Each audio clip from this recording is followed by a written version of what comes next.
How's everybody? Great. I'm glad to see that we're running out of orange scarves.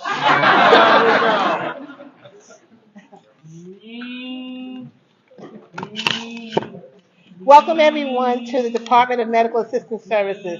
I want to thank the Governor, the Secretary, the Commissioner, and the General Assembly members and my Medicaid members for being here today to support us in this exciting event. I'm Cheryl Roberts, and I'm the Director of DMAS. It's my honor to work with the executive team, the 700 DMAS people and contractors to help Virginians get comprehensive Medicaid health care coverage that improve and extend your lives. Together, Commissioner and I play a critical role in the lives of millions of Virginians, ensuring individuals with developmental disabilities get the types of services and waivers that they need to have the kind of fulfilling lives. We've seen a positive impact that the developmental disability waivers have had on 16,931 people who are actively enrolled in our 3 waivers. And the good news is that more and more people have been enrolled during this administration, thanks to the Governor. Over the past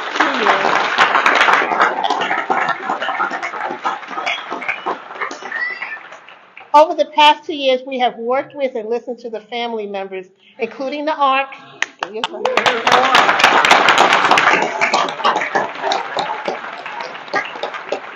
and other stakeholders to better understand the concerns in the systems and services, including the impact of being on a waiting list. And we're grateful for the advocacy and the associations who are taking the time.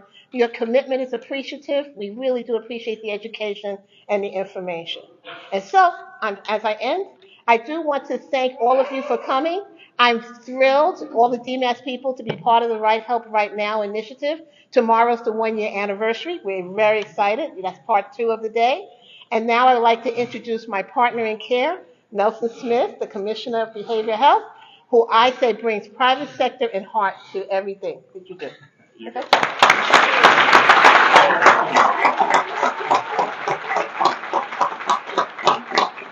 Thank you, Cheryl. By the way, Cheryl's my assigned best friend. We definitely work well together. Thank you, ladies and gentlemen, members of the General Assembly, families and friends. What an honor. What a day. So cool. We're really thrilled to be here. As you know, our system is really complex, and it takes all of us to figure out how to make it work to ensure that our individuals are cared for and they have access to care when they need it, where they need it. We're thankful for all the peers, the ARC, and all the advocates that make sure that we're educated, that we understand what the problems are, and keep it top of mind for everyone, and that you will not relent. And that's a good thing. We're so grateful that you're here today. But now, more importantly, it's my honor to introduce Kim Goodloe, the immediate past board chair, president of the ARC of Virginia, mother of twin boys who are present right here in the front row. And also, they have developmental disabilities, so she knows firsthand on how these things work. She and her spouse run the Fine Metals Company. She's been working for the company for over 25 years. And she also volunteers in her community, obviously with the ARC, but also with the Friends for Life, a community club for adults with intellectual developmental disabilities. And when she isn't working, volunteering, or mentoring, she enjoys riding her horse Max and also spending time with her family. I just want to know, how do you do that? Well, I haven't ridden Max in a while, so that would be, I'd be kind of, yeah. Ladies and gentlemen, Kim.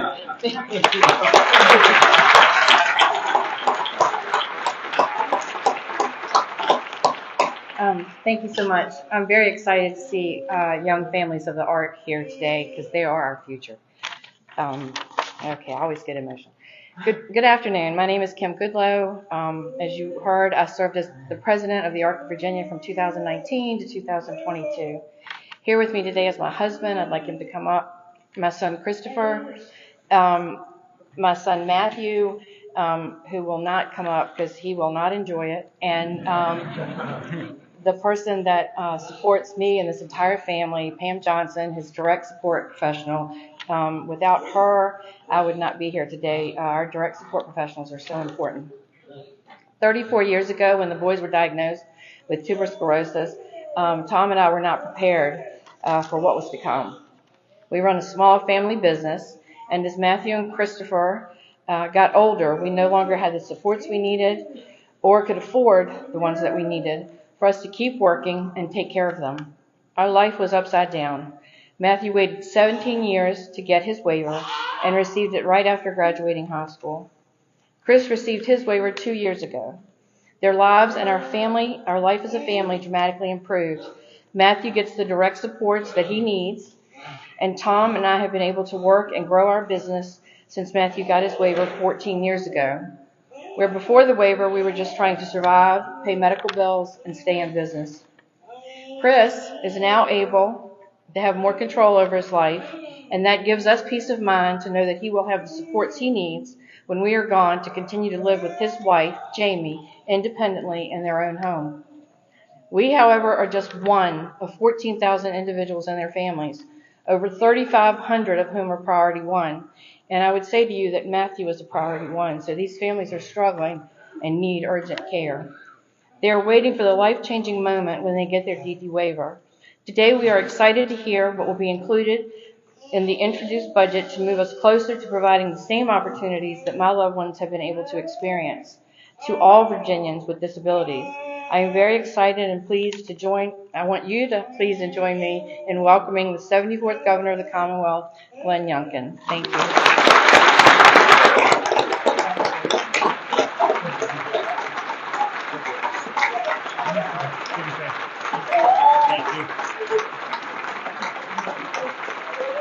Well, good afternoon.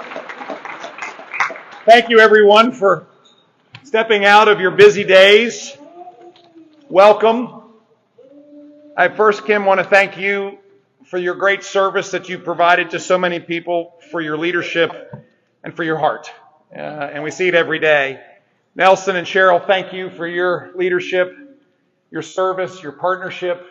I have to say that DBA, Behavioral Health, and DMAS, I just don't like the acronyms. I've been doing this. I'm now, folks, I'm at halftime in this administration. I still don't like the acronyms. DMAS and Behavioral Health work together in a way that they have never worked together before, and I want to thank both of you for doing that. As I look across this room, I see a sea of orange. And that sea of orange represents an outpouring of support, an outpouring of partnership of a most worthy cause. Tanya Milling and Gray Parsons, thank you for your leadership, the Arc of Virginia. I so remember when I first met the Arc of Virginia, and it changed my life forever. And I know it changes so many lives across the Commonwealth. I also want to welcome our representatives, parents, athletes from the Special Olympics, Virginia. You are true inspiration as well.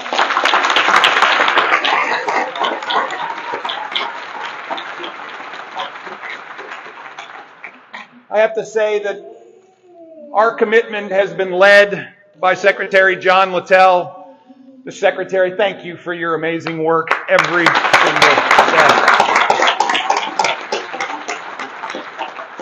And this is such a partnership with our General Assembly as well. And I want to thank all of my current colleagues and my future colleagues who will be here, will be in the General Assembly come January. That is Delegate-elect David Owen. David, welcome. So great to see you. Delegate Chris Runyon, Delegate Keith Hodges, Delegate Mike Cherry, Delegate Phil Scott, and of course, Delegate Roxanne Robinson. Woo!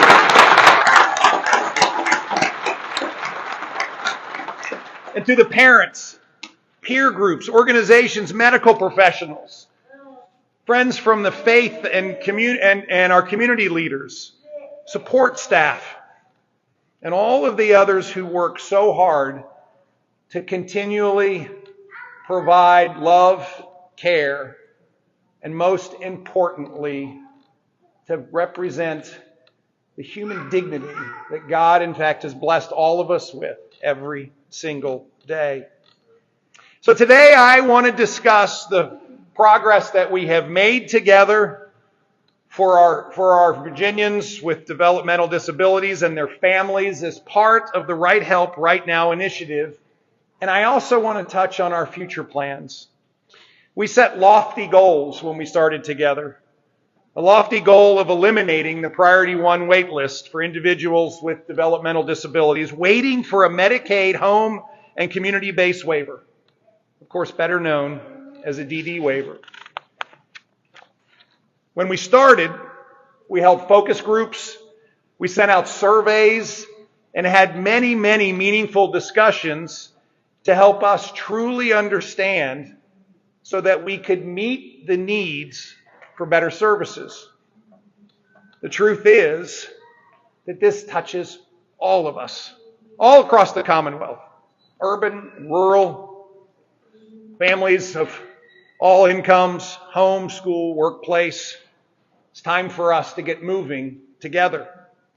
I've heard so many inspiring stories, parents who worry about what might happen to their child with autism, cerebral palsy, or Down syndrome if something were to happen to them. Individuals with disabilities who have to navigate the labyrinth of rules and paperwork, and families who face long waiting lists to even access care that they or their loved ones need to live their lives of independence and inclusion. But I want you to know that I firmly believe waiting for urgently needed help on a long list is unacceptable. When we announced the Right Help Right Now plan nearly a year ago, 364 days ago, in case you were counting, we made a promise. We made a promise to ensure that the system works better for Virginians, and particularly Virginians with developmental disabilities and their families. The DD waiver can lift an immense weight from the shoulders of families. You've just heard the amazing story of it being lifted. With the right support, adult children with disabilities are able to get their own apartments. Others gain great access to employment, integrated day services, sponsored residential and smaller group homes. Friends, there's dignity in work. There is opportunity in housing. And there is an unleashing of opportunity and access for all Virginians.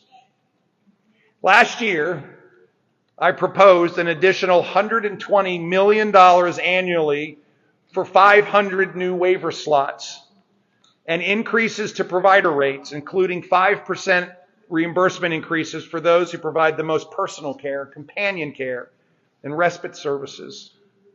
With these 500 new slots added to the budget that we just passed, we've added 1,100 new waiver slots so far in my term.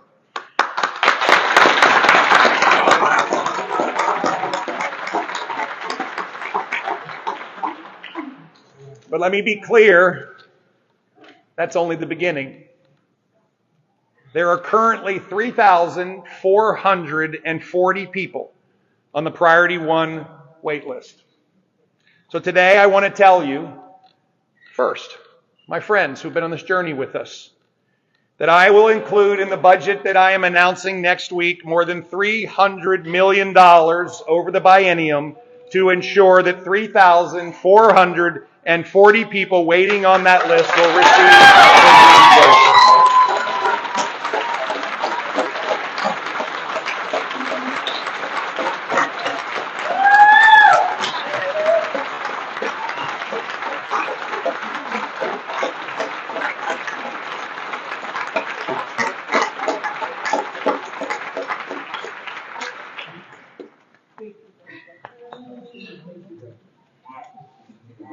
Now there's work to be done, and I'm sure all of you will do it. You will walk the halls of the General Assembly, and you will help me convince all of them that this is the way that we as the Commonwealth should be investing the taxpayer money that we have an obligation to take care of in order to support Virginians.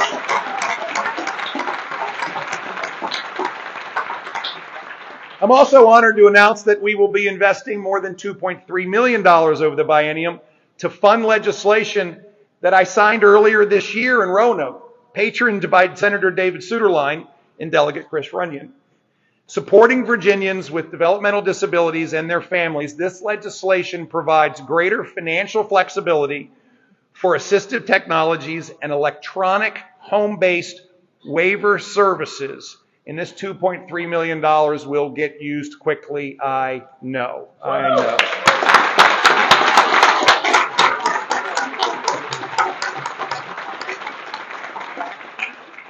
I'm also honored to announce that we will include in our budget the doubling of the Commonwealth's investment in the Special Olympics Unified Champions Program for a total of $300,000 per year, or $600,000 in total over the biennium.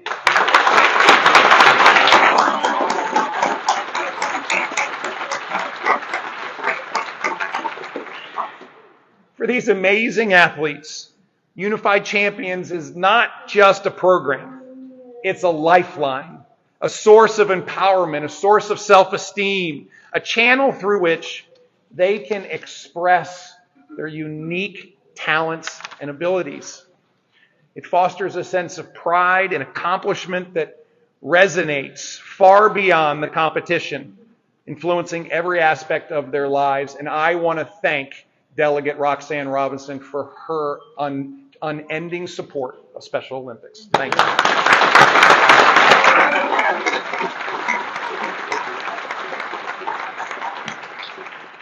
So working together with members of our House and our Senate, with Republicans and Democrats, we are going to deliver more and deliver it faster. Because on day one, we made a promise. We made a promise to deliver a brighter future for all Virginians. A brighter future without the stigma or lack of resources to address mental and behavioral health issues that were keeping so many Virginians from getting the help that they need when they need it. So, to our healthcare heroes and developmental disability advocates, thank you. Thank you for walking with us. Thank you for encouraging us. But most importantly, thank you for working with us. To your families, to friends and loved ones, I want to say thank you to you as well. To the leaders of DMAS and of behavioral health, I want to say thank you again to teams that are around this building that I know go to work every single day with one aspiration, one commitment, which is to go to work for Virginians. Thank you. Thank you for what you do. See, together, we are one step closer to our goal of eliminating the Priority 1 wait list.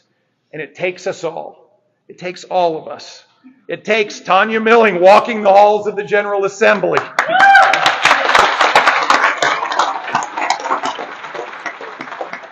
It does. It takes parents and peer advocates raising awareness.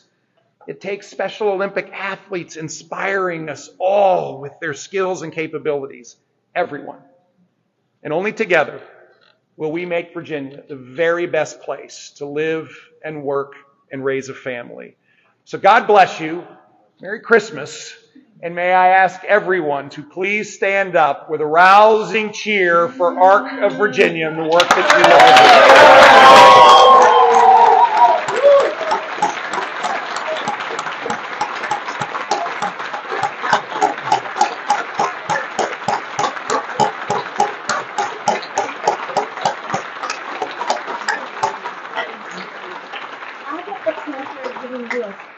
Gift too. I should say it right here. Thanks to your Virginia Board for People with Disabilities, we were funded to do an awareness campaign, and the slogan is "Are you inclusive?" So we know you are in. Are you in with us? I love it. I love it. And for the First Lady as well. I love it. You can go to youcanbeinclusive.org and learn how to be inclusive in your day. That's the and best. This is for the First Lady. Thank you. I will give it to her now. Bless you. Bless you. Thank you. Thank you all. Well, guess what time it is? Time to go to work. Thank you all very much. Well done.